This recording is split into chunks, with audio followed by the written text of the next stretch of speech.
welcome back to Duro3 YouTube channel. In this video I'm having a look at a Computator. I'll just bring this out manual over here. A Computator CT-1000. Fairly rare rotator. Let's stick that back over there. Oh, there's probably a few around, but not many here. I just purchased this off the customer because we've had some major failures in it, and he did a trade-in. I did do some work on this and upgrades and rebuilds and repairs. I think it was 5 to 8 years ago or something. It was something like that. And basically now what has happened is the solenoid itself, as you can see, it's a bit black, has barbecued itself, and it actually stinks a bit. And the motor has failed on one wind, so I haven't actually stripped this down yet. So basically we've had a bit of a failure, so we traded everything in on a replacement rotator to get him out of trouble. And basically I'm just finished cleaning the whole thing up, and now I've actually started to do some minor repairs and bits and pieces. So basically we're going to take the motor out of the equation. I'll put it on this side, and the solenoid out of the equation. Now this solenoid is pretty small. I thought it was a bit small when I first saw it, and I'm going, yeah, okay. And you can't get a hold of it. Well, I tried everywhere to get them. You get the next two sizes up, but not this size. And so I decided, well, it's about time to do a proper upgrade on this thing. Well, maybe I should say, this is a very unusual rotator to start with. It does have a twin brake wedge system, so two wedges, and it has your wedges going into the side here, but the driving of the actual rotator is done at the very top of the rotator with this conical gear or triangle gear, and basically it drives in there like that. So very unusual design in that regards, and the wedges, where the wedges go to? Oh. And the two wedges actually sit in between here, and they pushed out, pulled in there, so sit down like that. So it just grabs the top half of it, and they sort of lock into here.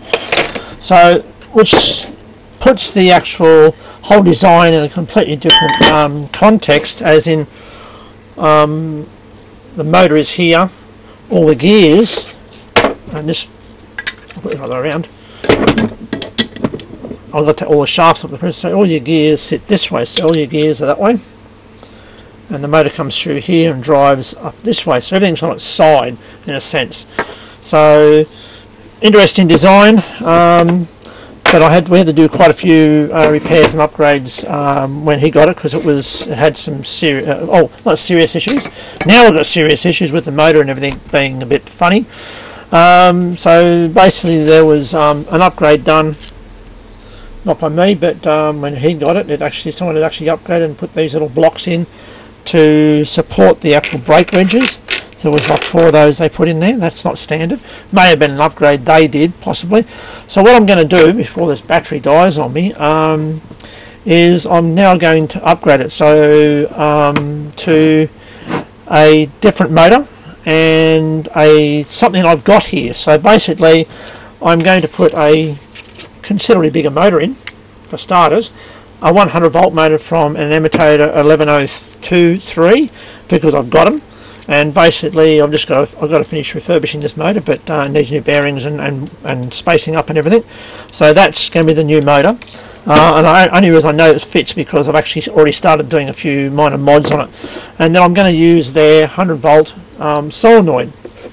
So as you can see, it is considerably bigger. And basically I haven't got to go buy anything.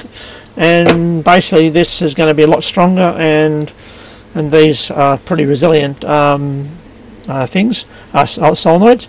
So that's what I'm going to be putting in. And also the original motor had a 124 massive big cap, which will be moved up into the rotator, and that was why there's a bracket and everything. As you can see, This is where the actual solenoid smoked itself. This whole capacitor has actually got crap all over it, so I shouldn't be handling it, bloody shit. So basically now we'll be dropping down to a much smaller capacitor, depending on which one fits in. So we'll be using either one of these ones. This is a mounting version. There's a pillar, different style mounting one, and this one's just the normal one that comes out of the 1102s and 3s imitators. So basically that's what we're up to. And so basically what I've also done with the motor, I've actually been playing around here for a couple of hours now, making sure everything fits and doing some minor mods. So I've actually done a minor mod here. The top of this motor has an opening zip for breathing, so I had to put a few holes in here to make it breathe. I've actually done some minor mods on the actual solenoid to make it fit in. I've chamfered back this is all fiberglass, which I thought was all plastic, but it's actually fiberglass. And I've squared this off as well, so it's actually a lot squarer and flatter. And of course this will be, I'll take the actual wedge part out, this will now be sitting in here like this. What I'll say is the original solenoid sat like that. So, whoops, not exactly right position, yeah, about there like that. So that's sat in there like that. So basically it's going to be in a similar position, but I've actually got to shoehorn this other one in. There's plenty of room on this side because this sits vertically in the actual unit there. So basically, but yeah, so that will sit hard up against the wall here. I'm still working out the how I'm going to fix it, because there is mounting holes here, slots where the original bolts went through, and I'm probably going to make a carriage on it to physically hold them in place. So basically it'll be sitting like that, and it sits right over in this corner here. I had to physically grind a little bit of this back here because there's a bolt for the top housing which comes in just here. So I just try to get across as far as possible for a maximum pullback, because this has more pullback in lengthwise as in the other one. So I've actually got to get that to sit about right, and I think I've got that pretty close. So basically that sits there, and then the motor is going to sandwich that and sit like this.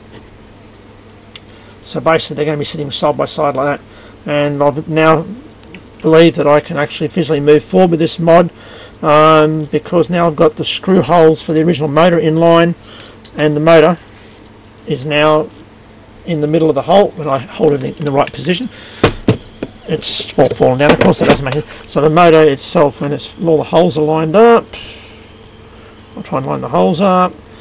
Now it sits smack bang in the middle. So basically, yeah, so it's going to be another work in progress. This is just a preliminary video to show you what's going on, and then I'm going to show you the upgrades as I'm going through the procedures. So this is just the introduction. Let's call it the introduction. That'll do. But yeah, everything was made, in thick steel, and it was zinc plated. But the conical gear, I believe we actually repaired this. As you can see, there's a spline on here, and basically I'm not too sure if the spline goes all the way through into here, but we brazed it up 5 years ago what it was, because it was a little bit clunky. So basically we repressed it back in again and silver soldered it in. So little mods. I mean, I reckon there's a lot of pressure on this, being the fact that it's got downward pressure and everything wants to push away, and an angled gear and everything. So, we'll make it work again. And of course, it's driven by a gear which is not much smaller than it. So they sort of gear up, gear down, because the way the whole thing sits together. And then it's there's another gear. The shafts were actually they're all hardened shafts as well. So it's had quite a few gears in the drivetrain. So more than you find in a lot of other rotators. There's not all these gears in the drivetrain. So we have a double stack gear which is driving that one there, and then it jumps back the other way and it goes into single stacks with a higher. I'll find the right one. So basically it's driving like this. So stepping down, and then then the next gears. These are all the same style of gears, same size gears. Then that just stacks down like this. Between them we have a whole lot of gears, and it actually drives the first gear from up the top. So it's actually sitting this way. So the shaft of the motor, being as you saw, the shaft of the motor was quite long. So the shaft of the motor is quite long, so it drives this gear from the top and it works its way down. Well, it's not actually down, but it's because it's on its side, but it's by the point, so yeah. So, but anyway, so all the gears are in good condition, so basically it's worth trying to salvage and save. So yeah, so this is what I plan to do, and yeah, we shall, you know, and even so, when you look at the mask lamps. The mask lamps were quite huge. They can take a 63mm pipe, and the bolts, these two sets of bolts, they are clamping bolts, they are M10s. So in the same range as the imitator, the 1300 imitator had the same 10mm bolts as the clamping bolts, but they had 6 of them. So yeah, so, and this one even has a seal on the actual bearing ring. So there's a seal on here, rubber seal. So basically I'm contemplating doing complete restoration of this and visually repainting it as well. Or should I say painting it. I'm going to get glass bead blast and then paint it, because this is the original paint that it came with, so it has deteriorated over that last 5 years a little bit. I can't remember exactly what it looked like before, but we'll move forward. Oh, okay, and other little mods I did, of course, as I said before, I moved the motorcycle capacitor to the rotator. The original rotator controller had 10 wires going to the rotator. I converted to 7 core wires. So basically, moving the motorcycle capacitor to the rotator, I saved 2 wires, which then I used a 7-pin LTW plug, and this is the original wiring that I made up for it. And I had a brand new potentiometer, and all the new limit switches went in. The limit switches is a very interesting little dude. Limit switch activator. It's in a plastic bag so I don't lose the parts. Get that off there. It's like a little wedge with a little arm on it. And the little arm, get that out of the road, probably flaring out. So the little arm is activated by a, even the top of the rotator here, there's a, you can see the limit switch lock bar. So that little arm hits that, and then it just rocks backwards and forwards. These 2 limit switches set like that, and this just rocks backwards and forwards and just turns it off, So very simple, but only little baby ones, and being the fact that only small micro switches, I think there was one to 3 amp. Basically with a 100-volt motor now, they'll survive a lot longer, because you've got a lot less current draw with 100 volts. And you run longer runs and all sorts of stuff. So there's quite a few pluses to going to the 100 volts. And one being the fact that this solenoid, to me, I believe was way too small for a double pull. If it was a single, probably yes, but it was a double pull. And the way the system worked is it's a cantilever arrangement. So one pulls, I'll get it right in a minute. I'll get it around the right way. So this arm goes down to the solenoid, and there's a lock pivot here. This on the other side. Well, up here. There's a pivot point here. So what I shall do, I'll just do a temporary drop back together again. Temporary, if I can get it back together again. Temporarily. So you can see how it looked. So basically, I should take that screw back out again. So I'll take this screw back out and I'll put the arm back in there, and then you can see how the cantilever worked, or double action cantilever, or what do you want to call it. There's a battery charging. So basically, if I push the actual unit one way, they both come in. It's not going to work very well because the little straps across the top aren't here, but so you get the general idea. It pulls in like that by pulling to the opposite direction in this arm here, and that's a slotted hole. So you see it slides up and down in the hole as it moves past its arc. So interesting idea. So not a problem. Okay, we shall leave it there, and I shall give you an update when I move forward with this and get a little bit further down the track. So yeah, all good. We shall catch you in the next adventure. Catch up. Bye.